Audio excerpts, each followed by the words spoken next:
Well, hello, and thanks for joining us for another Bible bit, Confessions and Convictions. Well, today, I hope you have a favorite Bible. I do. New King James that is issued from the late great Adrian Rogers, one of my favorite preachers out of the Bible Belt. He tells us that the same thing that Jesus does. He says, if you look in the Scriptures, you're going to find me, he says. Because Jesus says the Scriptures tell you who he is. Of course, we can look, and most of us just say, well, New Testament, Old Testament doesn't apply. Yes, it does. Because, think about it. If that's in John 5:39, and they were still writing it after Jesus had gone, what was Jesus referring to? He was referring to the Old Testament Scriptures. You will find Jesus. Well, let's take a look. Because the New Testament didn't exist yet. So in Genesis, he is the seed of the woman. In Exodus, he's the Passover lamb. In Leviticus, he's our atoning sacrifice. In Numbers, he's the smitten rock. Remember Moses? In Deuteronomy, he's the forthcoming prophet promised. In Joshua, he's the Lord of hosts.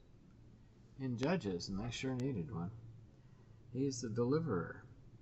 In Ruth, remember that story with Boaz, he is the redeemer. In 1st and 2nd Samuel, we find out he's the anointed king that Israel rejected.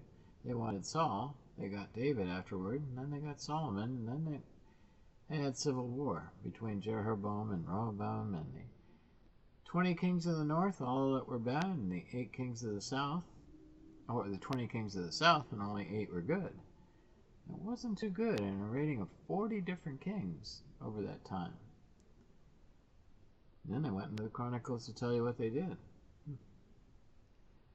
Okay, and so in 1 Kings, the glory filling the temple. In 2 Kings, the royal seed.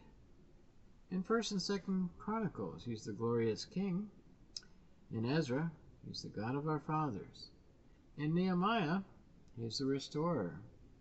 Remember Jack Hayford wrote a book, the Repairing of the Wall of the Human Personality. It's a good book. You should read it sometime. And then in Esther, he's the people's advocate. So very indeed, if you look through the Old Testament, you'll find out Jesus is the beginning, the Alpha, and the Omega, just like he said he was. Well, that's today's Bible bit. Thanks for tuning in, and may the Lord bless you, and I look forward to seeing you once again next time. Lord willing, of course. In the meantime, look up. Your redemption draws nigh, but iron sharpens iron. Don't forget, love one another. That's the way Jesus said the world will know that you're his disciples. If we don't love each other, it's going to be pretty much like the world does with each other. Till then, leave a comment if you got one. Bye.